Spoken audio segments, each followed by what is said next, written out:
Hello friends, magical तैयारी के YouTube channel पर आपका स्वागत है। आज बहुत ही इंपॉर्टेंट चीज़ आपको डिस्कस करने जा रहा हूँ।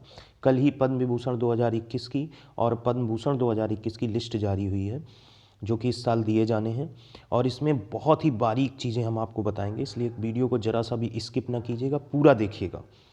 तो शुरू करते हैं पद्म विभूषण 2021 लिस्ट को। सबसे पहले शिंजो आबे जो कि जापान के पूर्व प्रधानमंत्री हैं, इनको पब्लिक अफेयर्स यानी जन सेवा के लिए पद्म विभूषण 2021 दिया गया है। ध्यान रखिएगा कि इस समय जापान के जो प्रधानमंत्री हैं वो शिंजो आबे नहीं हैं। इस समय जापान के प्रधानमंत्री कौन हैं? इस समय जापान के प्रधानमंत्री हैं दोस्तों, इस समय जापान के प्रधानमंत्री हैं योशिहिडे सुगा। कौन है जापान के प्रधानमंत्री? योशिहिडे सुगा। कोई कन्फ्यूजन नहीं होनी चाहिए। इस समय जापान के प्रधानमंत्री हैं योशिहिडे सुगा, जो कि 14 सितंबर 2020 को चुने गए थे लिबरल डेमोक्रेटिक पार्टी से। एलडीपी भी कहते हैं इसको, लिबरल डेमोक्रेटिक पार्टी से इनको चुना गया था। तो ये चीज़ क्लियर हो गई। अगला है एसपी बालासुब्रमण्यम, इनको मरणोपरांत दिया गया है, जो कि आपको पता है कि पार्श्व गायक थे, बहुत अच्छे गायक थे, इनकी बहुत तगड़ी फैन फॉलोइंग थी। और ये सितंबर 2020 को, शायद 25 सितंबर 2020 को एक्सपायर हो गए थे। काफ़ी लोग इनकी फ़ैन फॉलोइंग थी और बहुत ही फेमस डायरेक्टर भी थे, सिंगर भी थे और भजन भी बहुत अच्छे गाते थे। तो एसपी बालासुब्रमण्यम को भी पद्म विभूषण दिया गया है। अगले हैं डॉक्टर बेल्ले मोनप्पा हेगड़े, ये चिकित्सा से संबंधित हैं। ये डॉक्टर बेल्ले मोनप्पा हेगड़े जो कि हैं, ये चिकित्सा से संबंधित हैं। ये कर्नाटक के हैं और ये कुलपति भी रह चुके हैं मणिपुर विश्वविद्यालय के, तो इनको याद रखिएगा। अगले हैं नरेंद्र सिंह कपानी, ये विज्ञान साइंस एंड टेक्नोलॉजी से हैं। ये बेसिकली फाइबर ऑप्टिक्स का फादर कहा जाता है। इनको फाइबर ऑप्टिक्स का क्या कहा जाता है? फादर कहा जाता है। किसको कहा जाता है? नरेंद्र सिंह कपानी को। तो नरेंद्र सिंह कपानी फाइबर ऑप्टिक्स के फादर कहलाते हैं। इनको हाल में ही जो फॉर्च्यून पत्रिका है उन्होंने इनको अनसंग हीरोज में, 7 अनसंग हीरोज में नाम दिया था नरेंद्र सिंह कपानी का। ये भारतीय मूल के हैं जबकि यूएसए में रहे थे। तो याद रखिएगा, ये भौतिक विज्ञानी थे। तो फाइबर ऑप्टिक्स का फादर किसे कहा जाता है? नरेंद्र सिंह कपानी को कहा जाता है, जिनको पद्म विभूषण 2021 के लिए चुना गया है। अगले हैं आपके मौलाना बहीउद्दीन खान, ये आध्यात्म से संबंधित हैं। ये मोस्टली शांति के प्रचारक हैं और इनकी भी मुसलमानों और हिंदुओं में भी फ़ैन फॉलोइंग बहुत तगड़ी है। दिल्ली से बिलोंग करते हैं और फेमस पर्सन है। इसके बाद ब्रजबासी लाल आते हैं। ब्रजबासी लाल पुरातत्व से संबंधित है, ध्यान दीजिएगा। ब्रजबासी लाल पुरातत्व से संबंधित है। इनको मोस्टली बीबी लाल के नाम से ज़्यादा जाता है। और बीबी लाल को पद्म विभूषण 2021 मिलने के पीछे एक और कारण है कि इन्होंने जो बाबरी मस्जिद थी उसके नीचे राम मंदिर होने के अवशेष प्राप्त हुए, उसके साक्ष्य जुटाए हैं इन्होंने। तो बीबी लाल बहुत महत्वपूर्ण है राम मंदिर के नीचे। इसके अलावा आपको पता हो भारतीय पुरातत्व सर्वेक्षण, जिसको एएसआई भी बोलते हैं, आर्कोलॉजिकल सर्वे ऑफ इंडिया बोलते हैं, इसके ये महानिदेशक भी रहे हैं। तो याद रखिए, बीबी लाल झांसी में जन्मे, उत्तर प्रदेश के, बहुत इंपॉर्टेंट है। बीबी लाल बहुत इंपॉर्टेंट है, उससे ज़्यादा इंपॉर्टेंट है एएसआई। एएसआई को हिंदी में बोलते हैं भारतीय पुरातत्व सर्वेक्षण। इसका इस्टेब्लिशमेंट हुआ था 1861 में। उस समय 1861 में इसके संस्थापक कौन थे? इसके संस्थापक थे अलेक्जेंडर कनिंघम। इस समय इसके चेयरमैन कौन हैं? वी विद्यातवी। इसके चेयरमैन कौन हैं? वी विद्यातवी। लिखने में प्रॉब्लम है, वी विद्यातवी, याद रखिएगा।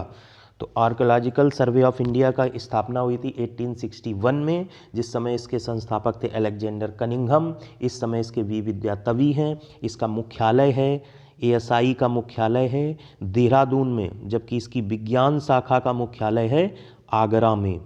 तो अपने आप में एसआई बहुत इंपॉर्टेंट है, इस बात को मत भूलिएगा। फिर से बता देते हैं, एसआई की स्थापना 1861 में हुई थी। अलेक्जेंडर कनिंघम थे उस समय, इस समय वी विद्या तवी हैं। इसका मुख्यालय देहरादून में है, जबकि विज्ञान शाखा का मुख्यालय आगरा में है। तो आई होप आपने नोट कर लिया होगा या रिमेंबर हो गया होगा। अगला है सुदर्शन साहू, ये मूर्तिकार हैं, उड़ीसा के हैं, ये भी काफ़ी फेमस हैं। सुदर्शन पटनायक अलग है, वो रेत सैंड आर्टिस्ट है। ये सुदर्शन साहू हैं, ये जो है आपके मूर्ति कलाकार हैं।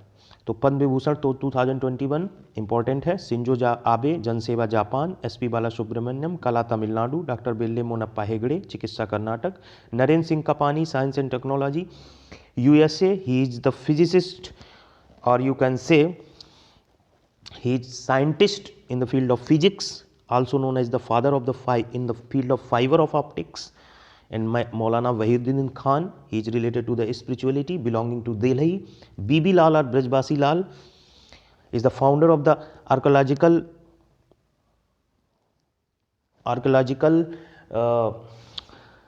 importance with respect to the Shri Ram temple. इन्होंने जो बाबरी मस्जिद के नीचे मंदिर के साक्ष्य जुटाए थे। And Sudarshan Sahoo is related to the art of stones, we can say मूर्ति कला। ठीक है, next move to the Padma Bhushan. Padma Bhushan 2021 की लिस्ट पर आते हैं। इसमें देखिए बहुत इंपॉर्टेंट कुछ चीज़ें बहुत इंपॉर्टेंट है। सबसे पहले टारगेट करते हैं उत्तर प्रदेश को। सबसे पहले किसको टारगेट करते हैं? उत्तर प्रदेश को टारगेट करते हैं। देखिए उत्तर प्रदेश यहाँ है और उत्तर प्रदेश यहाँ है। पहले ये जान लीजिए कि पद्म विभूषण 7 लोगों को मिला है और पद्म भूषण कितने लोगों को मिला है? 1 2 3 4 5 6 7 8 9 10 लोगों को मिला है, जिसमें 2 लोग उत्तर प्रदेश से हैं। पद्म विभूषण में उत्तर प्रदेश से आपके बीबी लाल थे, है ना, शायद एक आध और हो रहे हों, ध्यान नहीं दिया। चलो यहाँ पे डिस्कस करते हैं। नृपेंद्र मिश्रा कौन है? नृपेंद्र मिश्रा नरेंद्र मोदी के मुख्य सचिव हैं, निजी सचिव हैं, नरेंद्र मोदी के निजी सचिव हैं नृपेंद्र मिश्रा। ठीक है, और नृपेंद्र मिश्रा आपको जान के हैरत होगी, श्री राम कमेटी मंदिर निर्माण के चेयरमैन भी हैं। श्री राम मंदिर निर्माण जो अभी हो रहा है अयोध्या में, उसके क्या हैं? उसके हैं चेयरमैन। ये भी बहुत इम्पोर्टेंट है। और ये यूपी कैडर के आईएएस अधिकारी हैं और इनके प्रति नरेंद्र मोदी का बहुत बड़ा आत्मविश्वास है। नृपेंद्र मिश्रा के अंदर उत्तर प्रदेश की राजनीति, लोगों के विचारों के प्रति सजगता और समझ बहुत तगड़ी है, इसीलिए शायद इनको श्री राम मंदिर कमेटी का क्या बनाया गया है? चेयरमैन बनाया गया है। और लोक सेवा का मतलब पब्लिक सर्विस है।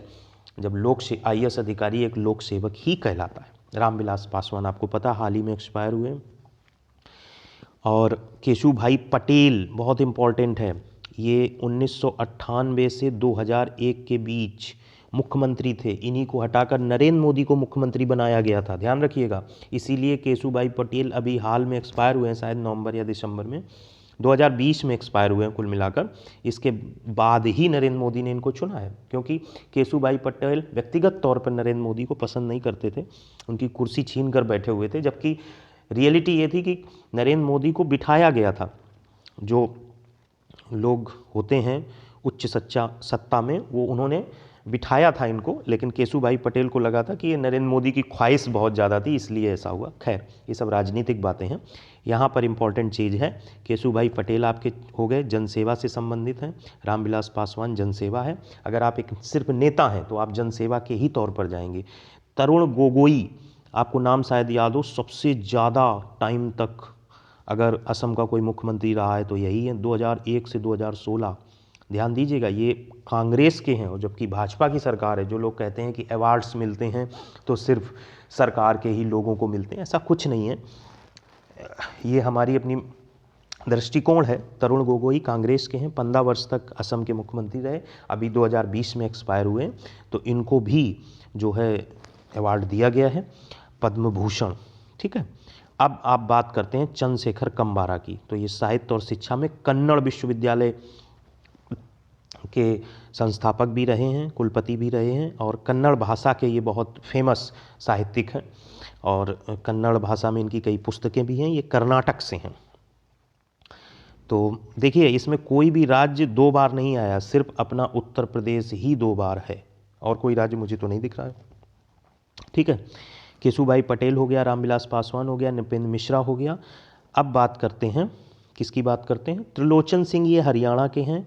ये पहले राज्यसभा के भी मेंबर रहे हैं, सदस्य रहे हैं, इस समय ये लोकसभा के सांसद हैं।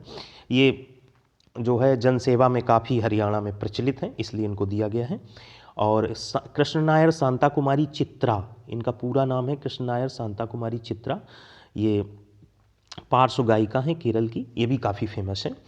और कल्बे सादिक, ये मौलाना हैं उत्तर प्रदेश के, ये आपको पता होगा, ये भी काफ़ी फेमस है। रजनीकांत देवदास श्राफ व्यापार उद्योग से संबंधित है, महाराष्ट्र के। ये उतने फेमस नहीं हैं, लेकिन इनका कहीं ना कहीं व्यापार जगत में योगदान रहा होगा। कुछ ऐसी चीज़ जो ज्यूरी होती है पद्म भूषण 2021 को सिलेक्ट करने वाली, उसने देखा होगा कि ऐसा कौन सा योगदान है जो इसके लिए एलिजिबल है।